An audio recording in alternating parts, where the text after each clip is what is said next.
وحبيبنا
وبارك وسلم أجمعين.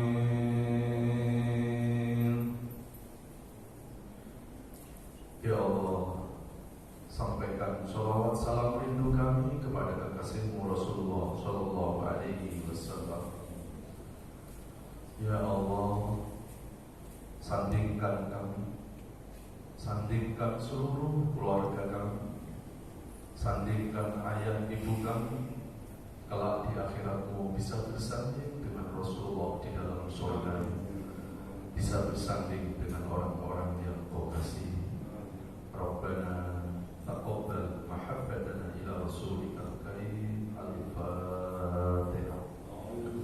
A'udzu billahi minasy syaithanir rajim. Bismillahirrahmanirrahim.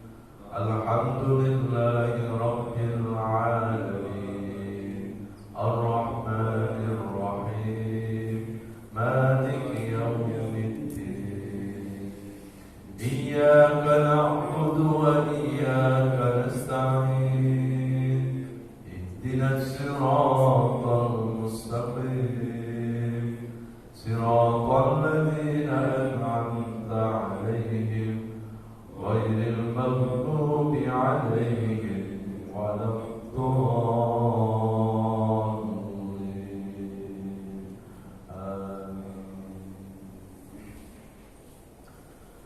Assalamualaikum warahmatullahi wabarakatuh. Waalaikumsalam warahmatullahi.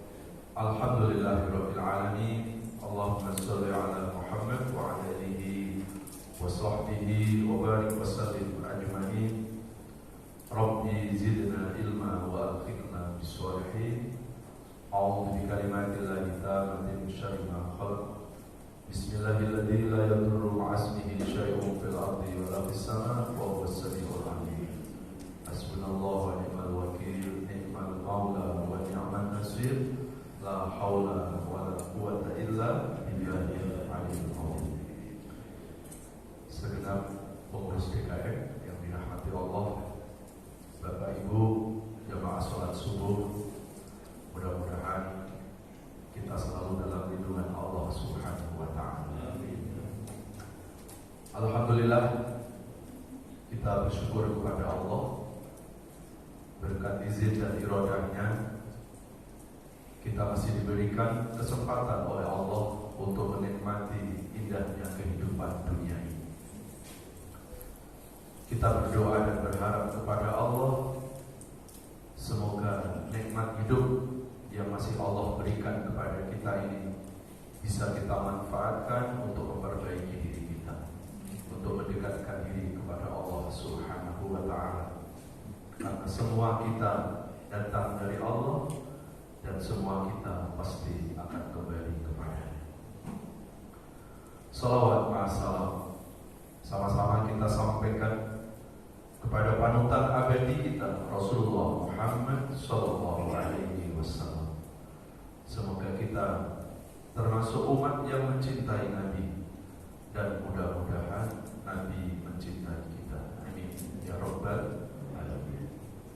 Bapak Ibu jamaah sekalian yang dirahmati Allah, seperti biasanya kajian kita adalah tadabbur Al-Quran, yaitu renungan-renungan di bawah naungan ayat-ayat suci Al-Quran. Kali ini kita mengangkat tema 3 amalan meredam murka Allah atau meredam bencana. Untuk mengawali kajian ini, kita akan membuka Al-Quran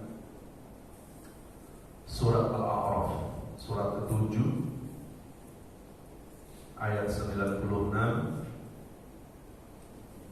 97, 98. Surat Al-A'raf surat ke-7 96 sampai 98. A'udzu billahi minasy syaithanir rajim. Bismillahirrahmanirrahim. Walau anna ahlal qura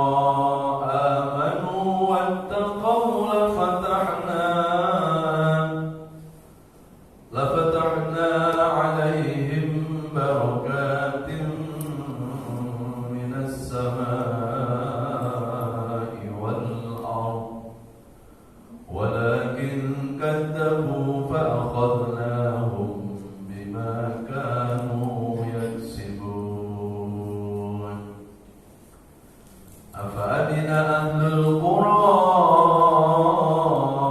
أن يأتيهم بأسنا بياتا وهم نائمون أو أمن أهل القرى أن يأتيهم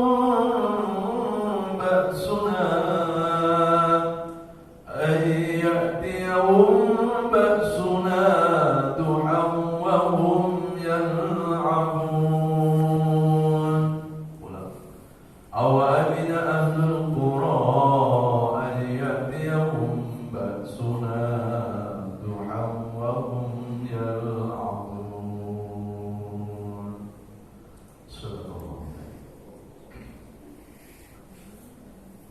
Yang artinya dan andai atau jikalau penduduk bumi ini beriman dan bertakwa kepada Allah, sungguh kami Allah akan menurunkan keberkahan baik dari bumi maupun keberkahan dari langit. Namun sayangnya penduduk bumi mendustai aku, maka aku timpakan bencana, aku timpakan azab karena perbuatan mereka. Apakah manusia bisa merasa aman dari bencana atau dari murka Allah saat Allah menurunkan bencana itu? Manusia lagi terlelap tidur. Dan apakah manusia bisa merasa aman ketika Allah menurunkan bencana atau siksa di waktu pagi hari saat mereka beraktivitas? Masih satu lagi sebetulnya, 99. Dan tidak ada yang bisa merasa aman kecuali hanya orang-orang yang merugi. Shadaqallahul adzim. Maha benar Allah atas segala firman. Bapak Ibu jamaah sekalian, asli dari sifat Allah itu adalah Ar-Rahman dan Ar-Rahim. Bahkan nama-nama Allah yang sering disebut dalam Quran itu adalah nama Ar-Rahman dan juga nama Ar-Rahim. Di surat Al-Fatihah saja kata Ar-Rahman Ar-Rahim itu diulangi 2 kali dalam satu surat. Satu di ayat pertama, Bismillahirrahmanirrahim, itu diakhiri dengan Ar-Rahman Ar-Rahim. Lalu setelah itu Alhamdulillahirabbil alamin. Yang ketiga diulang lagi Ar-Rahmanirrahim. Oleh para ulama ahli tafsir, kenapa di dalam Al-Quran Allah sering mengulang-ulang sifat-sifat itu, sifat Ar-Rahman, sifat Ar-Rahim. Ini menunjukkan betapa Allah itu sangat menyayangi, sangat mencintai hamba-hambanya. Itu sifat dasarnya Allah, itu sifat aslinya Allah. Lalu kalau di tengah perjalanannya kok tiba-tiba Allah menurunkan bencana, Allah menurunkan kemurkaannya, Allah menurunkan azabnya, itu karena manusia yang mengundang murka Allah. Itu karena manusia yang mengundang bencana. Jadi bukan Allah ujuk-ujuk langsung turunkan bencana, bukan Allah ujuk-ujuk langsung turunkan siksa. Ya. Itu pasti ada kesalahan-kesalahan dari diri manusia. Ya mas sekalian yang dirahmati Allah Subhanahu wa ta'ala, sebelum kita membahas surat Al-A'raf ayat 96 sampai 99, saya mau selingi Pak dengan sebuah hadis qudsi yang ada hubungannya dengan ayat tadi. Hadis qudsi itu merupakan firman Allah, namun tidak tertulis di dalam Al-Quran. Jadi firman Allah itu ada dua, ada Al-Quran, ada hadis qudsi. Lalu apa bedanya hadis qudsi dengan hadis Nabi? Kalau hadis Nabi itu mencakup 3 definisi. Ada qaulun Nabi, ucapan Nabi, ada fi'lun Nabi, perbuatan Nabi, bahkan ada takrirun Nabi, diamnya Nabi. Jadi diamnya Nabi menjadi hadis, Pak. Ya.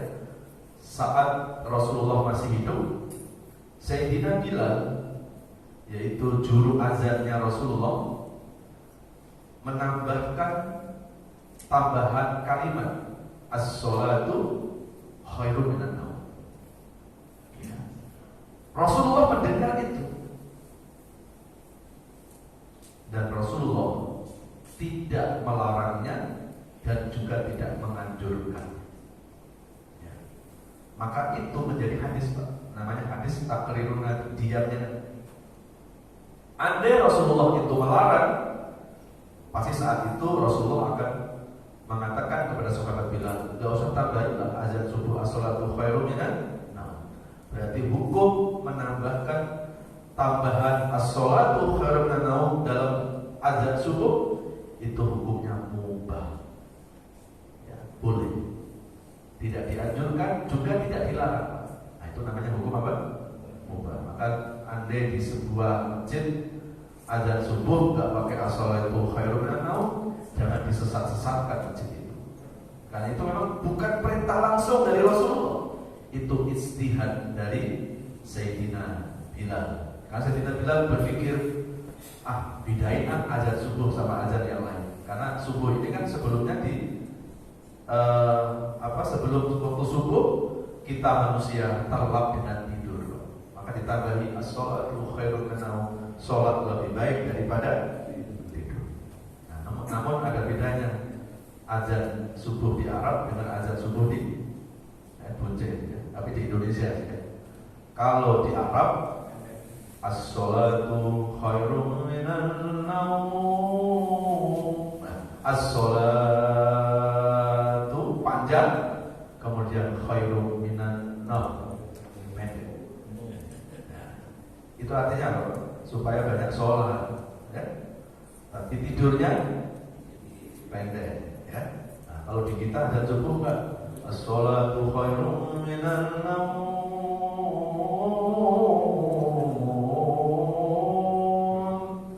Jadi sholat lebih baik daripada apa?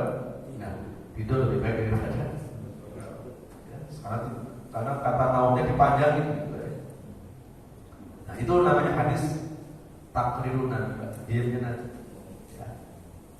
Nah, lalu apa itu hadis qudsi? Nah, kalau hadis qudsi itu firman Allah, sama dengan Quran, tetapi tidak tertulis di dalam Al-Quran. Sama-sama firman Allah. Hadis qudsi itu diucapkan oleh lisan Nabi yang mulia, namun maknanya itu langsung dari Allah Subhanahu wa ta'ala. Maka hadis qudsi dalam istinbat hukum, Pak, dalam ketetapan dalil itu di bawah satu turunannya Al-Quran. Setelah itu baru hadis. Ya. Nah, ada satu hadis qudsi yang mau saya sampaikan di kesempatan kali ini. Rasulullah SAW bersabda, "Inni la'ahammu bi ahlil ardi adaban, walakin nadurtu ila amiri buyuti wal mutahabbina fi wal mustaghfirina bil ashar la rafa'tu lahumul azab." Yang artinya, sesungguhnya aku di sini maksudnya Allah, Pak, la ahammu bi ahlil ardi adaban.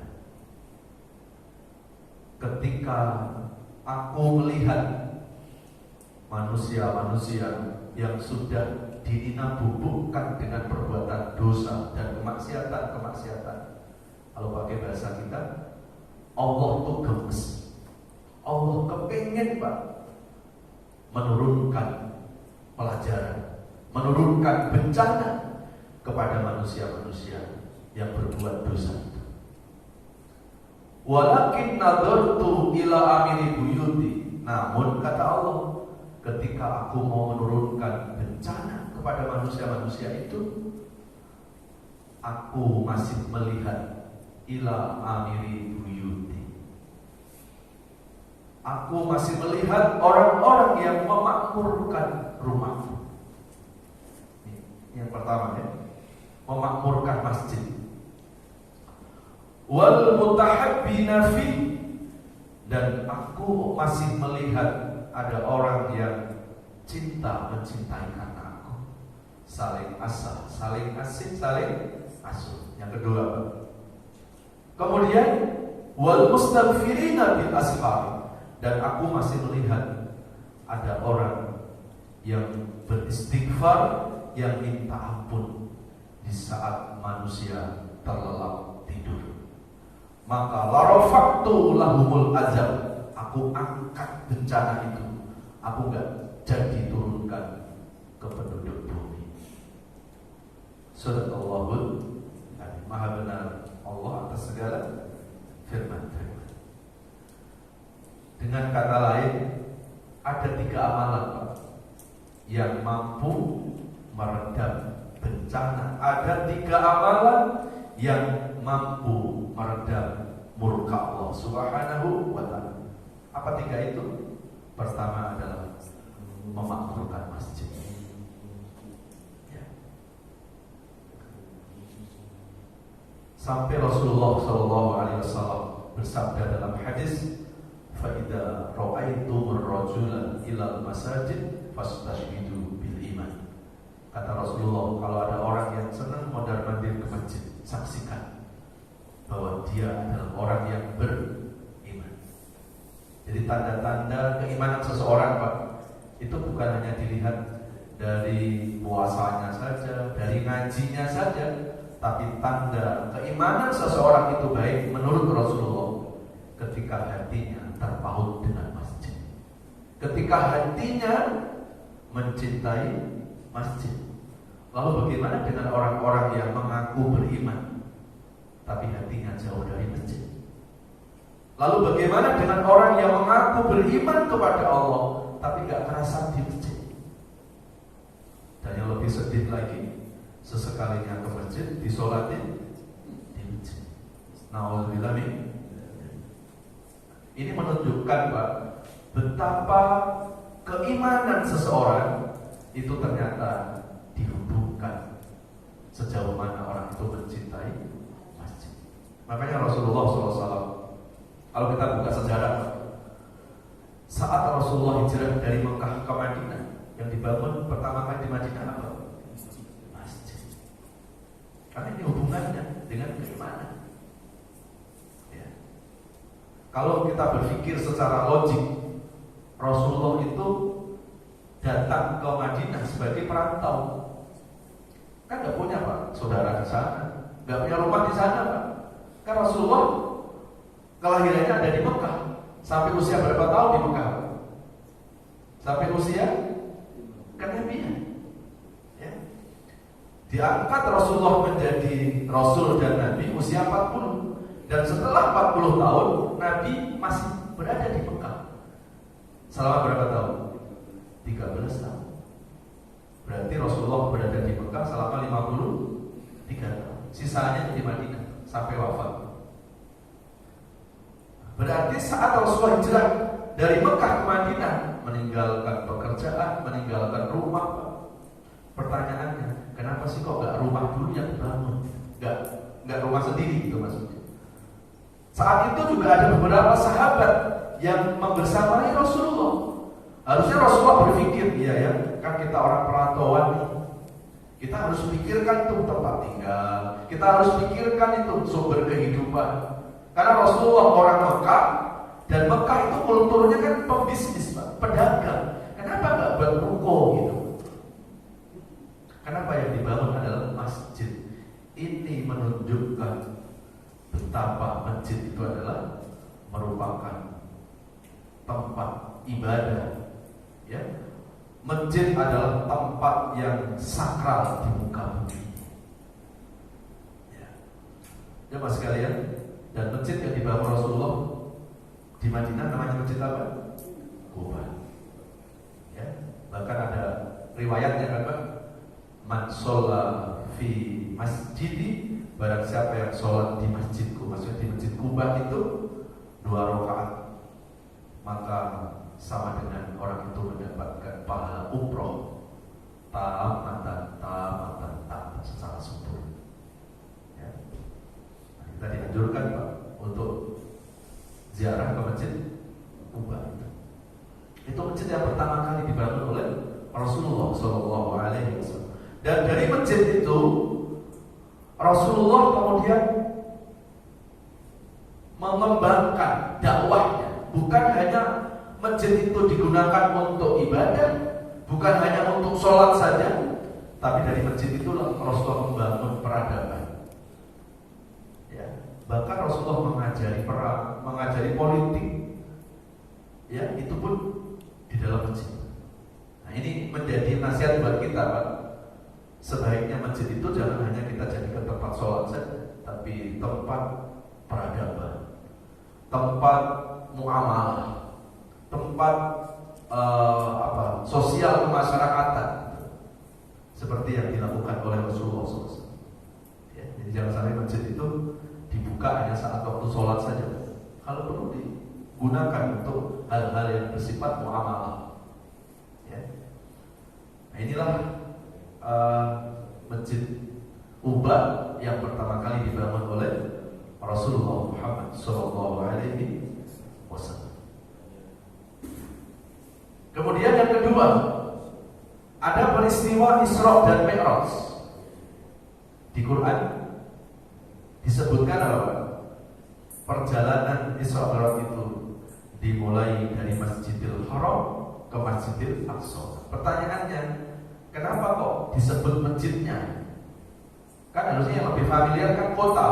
Harusnya kan Rasulullah di Isra Mi'raj kan dari Mekah ke Yerusalem atau ke Palestina. Kenapa disebut masjid?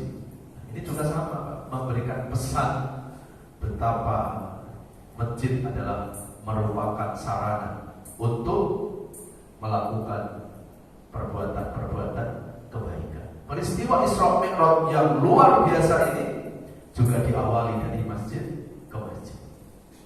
Ya. Maka dalam sebuah hadis Rasulullah SAW bersabda juga, sab'atun yudilluhumullah yawma la dilla illa dillu.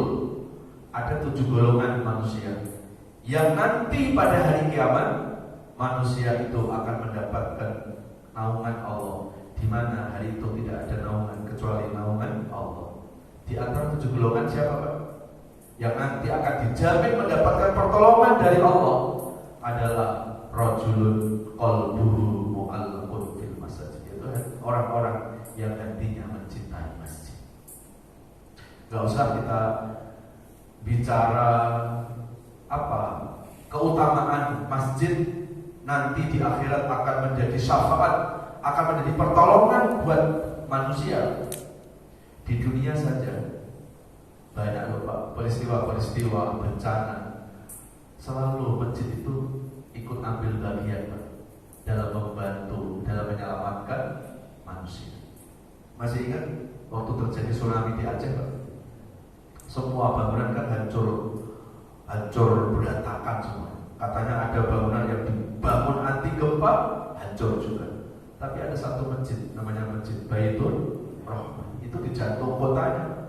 Kanan kiri sudah hancur lebur, tapi masjid itu masih utuh.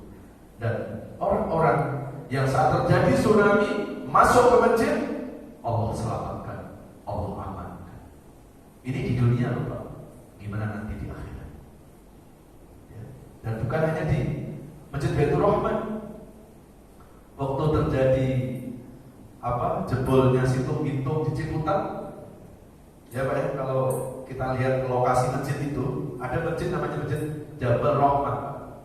Ya, pintu jebolnya itu depan masjid.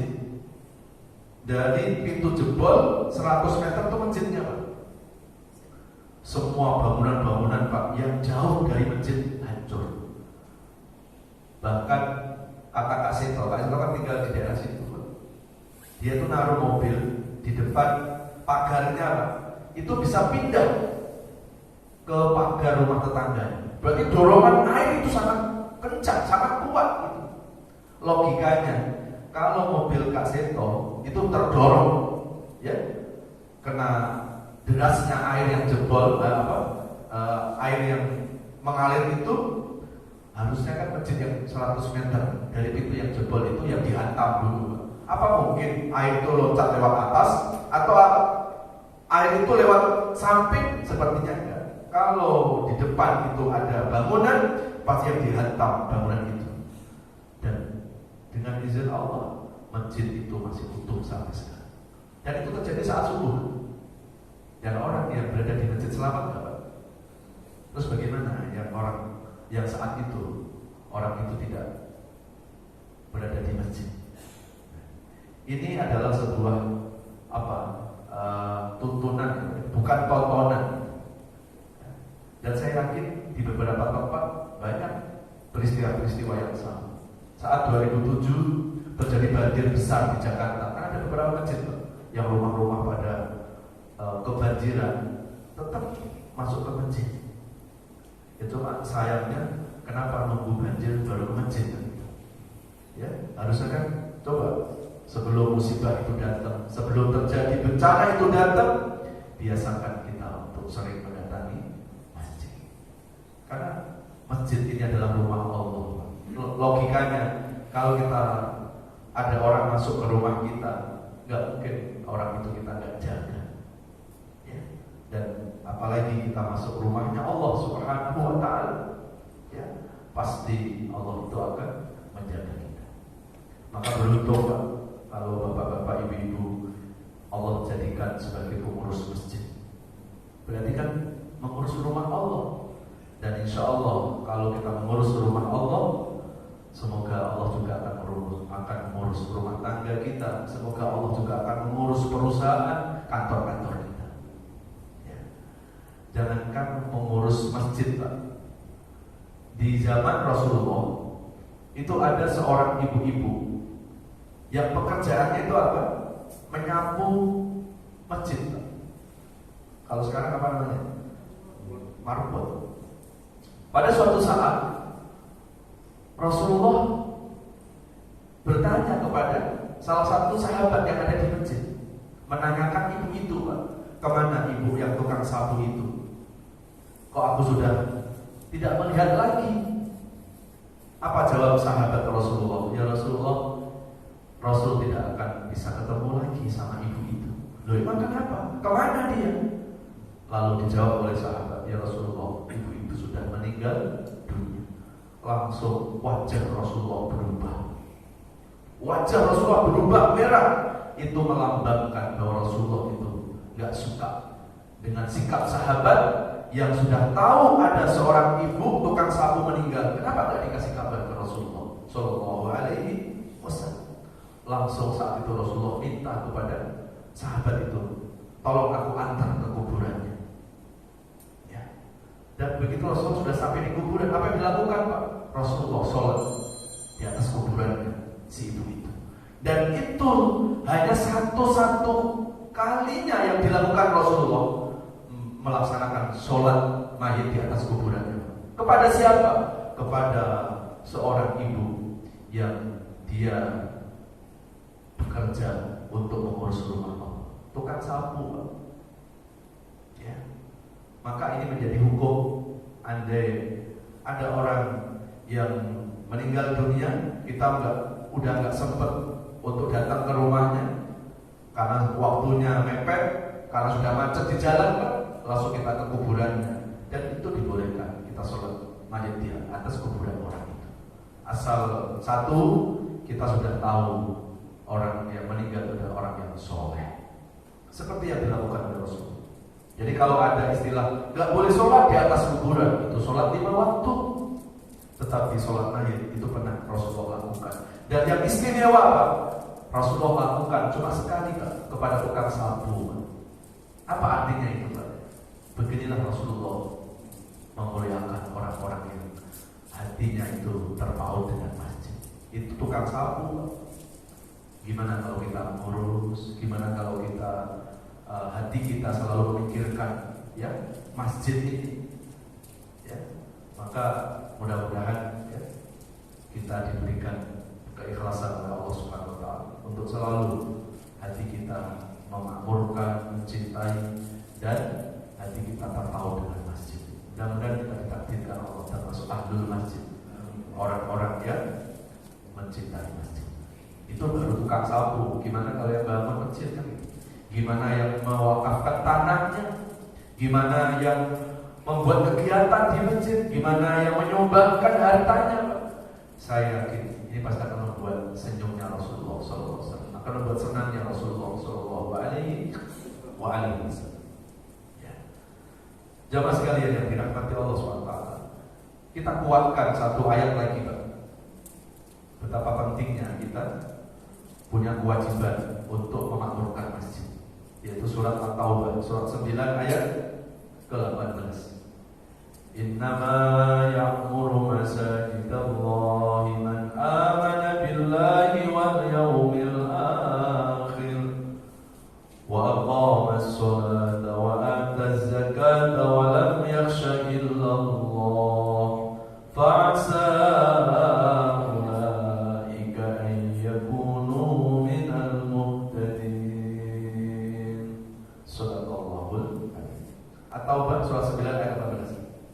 Sesungguhnya orang-orang yang memakmurkan masjid, yang mencintai masjid, dia sedih Pak kalau masjidnya sepi, dia sedih kalau masjidnya itu nggak makmur, nggak syiar. Selalu hatinya itu memikirkan, terpaut dengan masjid. Apa kata Allah? Mereka itulah orang yang beriman kepada Allah. Mereka melaksanakan sholat, mereka melaksanakan zakat, dan tidak takut hanya kepada Allah. Coba ayat terakhirnya apa? Fa'asa ulaika ayyakunu minal muhtadin. Mereka yang memakmurkan masjid itulah orang-orang yang mendapat hidayah Allah. Berarti kalau hari-hari ini kita selalu minta, ya Allah berikan hidayah, ternyata gak jauh-jauh hidayah itu ya di masjid ini Pak.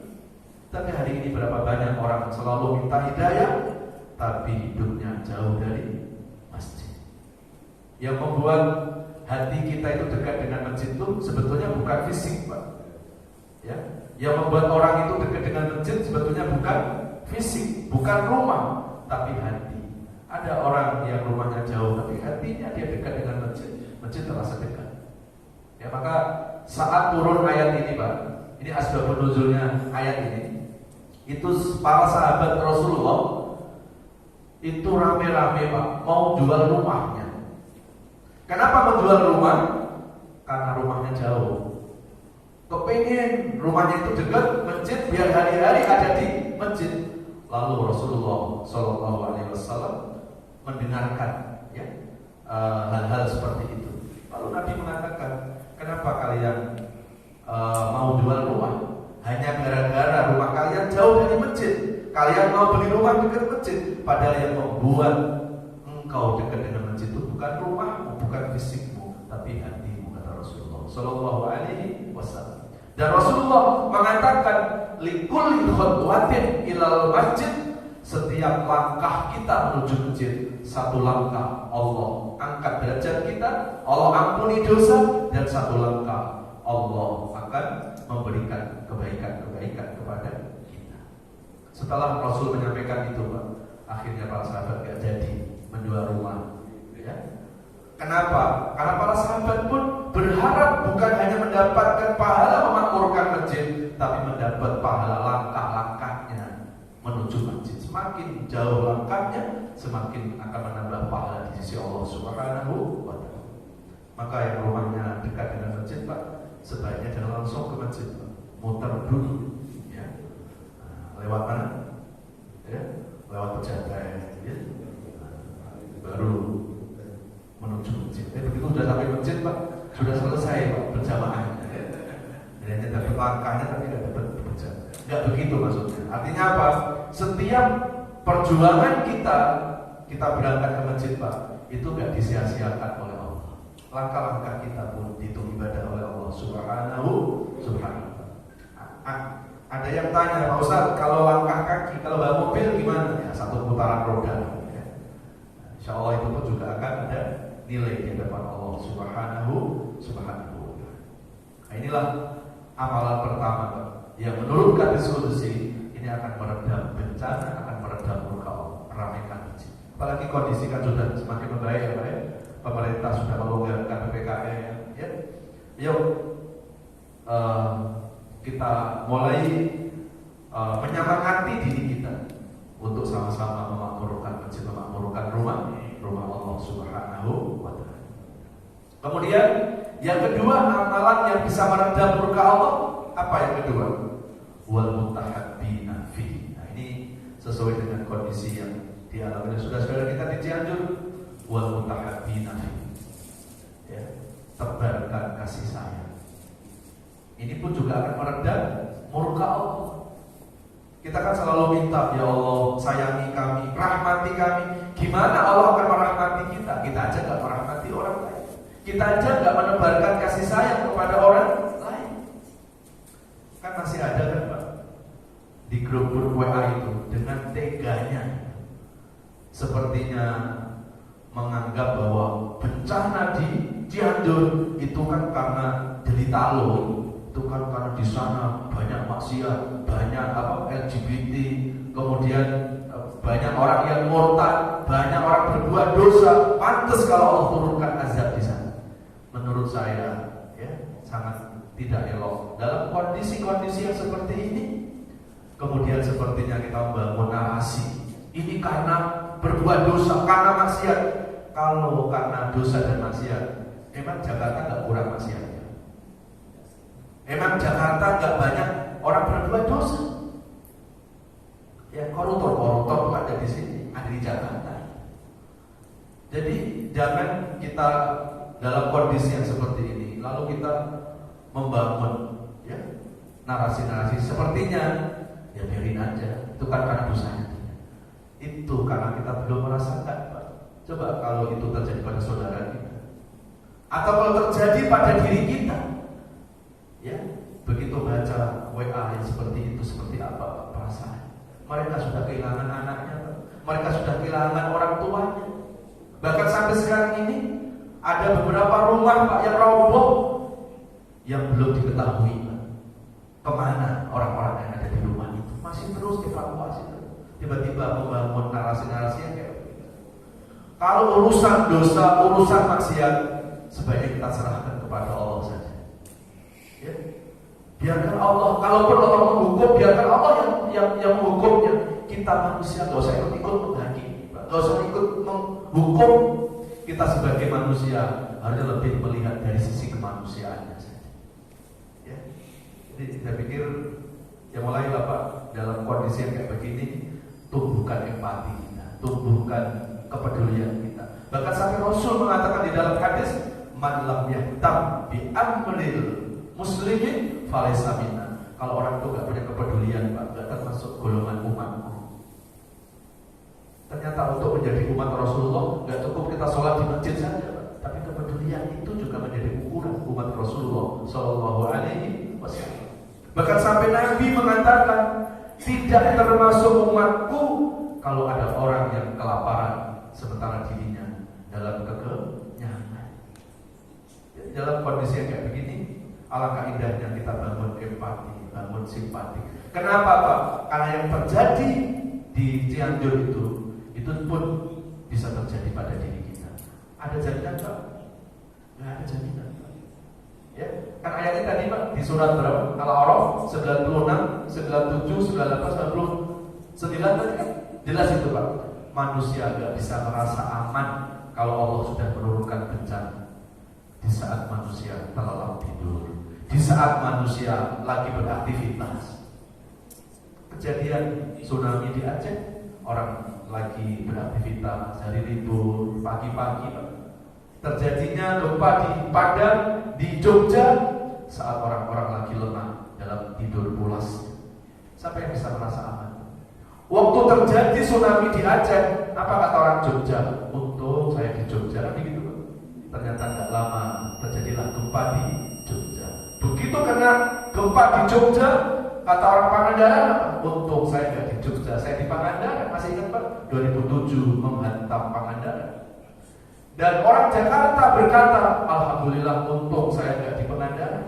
Ternyata 2007 banjir membanjiri kota Jakarta kita. Nggak bisa kita merasa aman Pak dari makar Allah Subhanahu wa Ta'ala. Jadi jangan karena kita sekarang nggak kena, terus kemudian seolah-olah ya yang kena kan mereka. Padahal suatu saat itu juga akan bisa terjadi pada diri kita. At-Taubah surat 951. Qul la yusibana illa ma kataballahu lana huwa maulana wa 'alallahi falyatawakkalul mu'minun. Tidak ada sesuatu yang terjadi dalam hidup ini kecuali sudah diskenariokan oleh Allah. Maka kepada Allah kita berserah. Jangankan kita berpikir besok 10 menit ke depan kita ini apa yang terjadi pada diri kita. Allah kita tidak tahu. Ya, semuanya itu sudah ada ketetapan dari Allah Subhanahu wa Ta'ala. Ya. Jadi salah satu amalan yang bisa meredam murka Allah. Yang kedua apa tadi? Kita supaya mutahabbina fillah. Bangun empati, bangun kepedulian, bangun rasa asih dan asuh, kasih sayang. Irhamu man fil ardi yarhamkum man fis samawati. Sayangi yang di bumi, nanti yang di langit akan sayang kepada kita. Wallahu fi aunil abdi, maka al-abdu fi auni akhi. Allah akan selalu menolong hambanya selagi hamba itu suka menolong kepada saudaranya. Hari-hari ini kita selalu minta ditolong sama Allah. Ya gimana Allah menolong kita kalau kita sendiri gak menolong saudara-saudara kita? Ya. Dalam kondisi yang seperti ini, mari kita tumbuhkan ya, sifat penolong kita. Ya. Kalau kita membantu saudara-saudara kita yang di Cianjur, Pak, sebetulnya kita bantu siapa, Pak? Bukan mereka. Ya. Kita membantu saudara kita di Cianjur, Pak, ya kita bantu tuh diri kita, Pak. Bukan bantu mereka sesungguhnya. Ya. Karena setiap kita berbuat baik, kebaikan itu akan kembali kepada diri kita. Jadi kalau boleh ngomong Pak, ketika kita bantu saudara kita di Cianjur, Bu, Pak, ini aku titipkan ya keselamatan di akhirat melalui engkau untuk kita. Jadi nggak perlu kalau kita membantu orang, nggak perlu kita ketika bersedekah kita merasa membantu orang lain. Bukan orang lain yang kita bantu, tetapi kita menitipkan rahmat Allah melalui mereka. Ya. Itu yang kedua. Yang terakhir, wal mustaghfirina bil ashar. Amalan yang bisa meredam murka Allah dan banyak-banyak beristighfar kepada Allah. Dalam keadaan yang seperti ini tidak perlu kita menyalahkan orang lain, sebaiknya kita melihat diri kita sendiri. Banyak-banyak beristighfar kepada Allah. Ini dikuatkan dalam surat Al-Anfal surat ke-8 ayat yang ke-33. Wa man kana Allahu liyu'adzibahum wa anta fihim wa man kana Allahu liyu'adzibahum wa hum yastaghfirun. Allah tidak akan menurunkan bencana, Allah tidak akan menghukum, tidak akan menurunkan siksanya ketika Rasulullah masih di tengah-tengah mereka. Dan Allah tidak akan menurunkan bencana ketika manusia itu beristighfar kepada Allah Subhanahu wa Ta'ala. Dalam keadaan yang kayak begini, mari kita sama-sama banyak beristighfar kepada Allah. Banyak-banyak kita mohon ampun kepada Allah Subhanahu wa Ta'ala. Bisa jadi terjadinya bencana-bencana. Itu adalah salah satu cara Allah mengingatkan, menyadarkan kita supaya kita menyadari dosa dan kesalahan kita. Jangan ketika terjadi bencana ya bisa lain alamnya. Maka jangan tinggal di sana disatukan rentan dengan gempa. Suruh tinggal di Pondok Indah ya nggak mungkin Pak, ya karena mereka nggak bisa beli rumah di Pondok Indah. Janganlah kita bangun narasi ini karena alamnya. Alam itu sejatinya diciptakan Allah untuk melayani manusia. Lalu kenapa kok tiba-tiba alam itu nggak bersahabat dengan manusia? Karena manusia sudah tidak ramah dengan alam. Itu sebabnya. Banyak sekarang kan Pak, manusia mengambil hasil alam tapi nggak memikirkan ekosistem. Kan itu juga sebetulnya kan lama-lama merusak. Ya, jadi jangan ketika bencana terjadi kita menyalahkan alamnya. lalu menyalahkan Allah, aduh jangan. Itu pasti ada kesalahan-kesalahan dari diri manusia. Mudah-mudahan 3 amalan ini bisa kita lakukan, bisa kita amalkan. Amin ya Allah ya Rabbal alamin. Baik, saya kira itu Bapak Ibu kajian kita pada subuh ini. Sebelum doa ada pertanyaan atau langsung doa ya? Baik, semoga doa-doa kita dijabah oleh Allah. Kita doakan saudara-saudara kita yang cianjur yang wafat, semoga mendapatkan pahala syahid, dan yang kehilangan harta bendanya semoga Allah ganti dengan rezeki yang lebih baik, dan yang sakit semoga Allah cepat menyembuhkan, dan mudah-mudahan Allah melindungi kita semua dari bala, dari bencana. Al-Fatihah.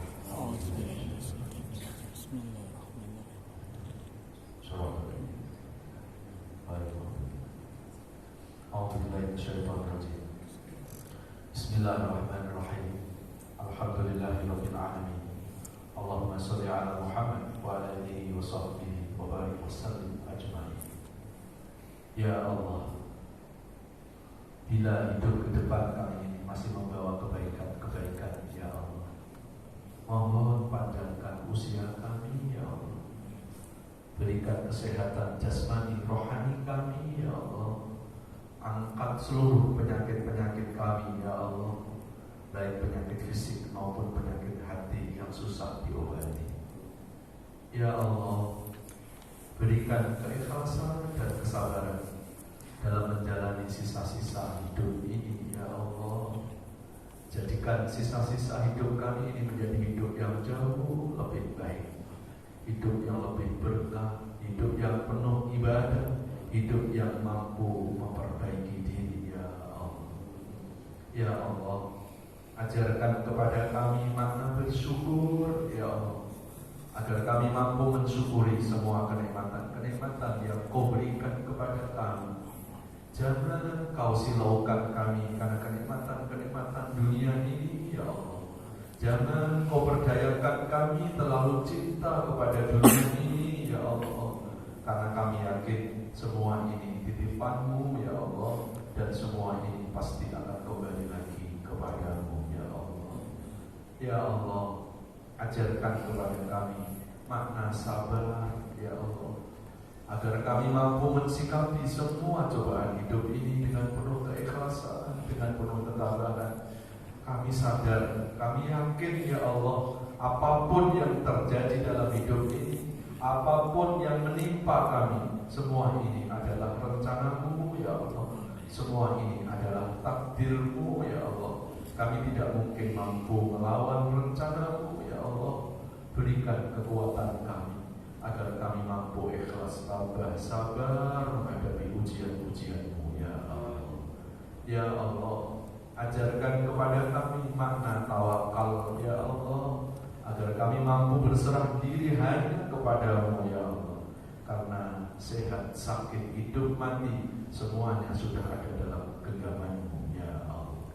Ya Allah, dari mulai hari ini sampai Engkau mencabut nyawa kami, tetapkan iman dan Islam kami, ya Allah, sehingga hanya nama-Mu yang kami sebut ketika kami menghembuskan nafas terakhir kami, ya Allah. Wassallallahu ala nabiyina Muhammadin wa ala alihi wa sahbihi wasallam, walhamdulillahi rabbil alamin.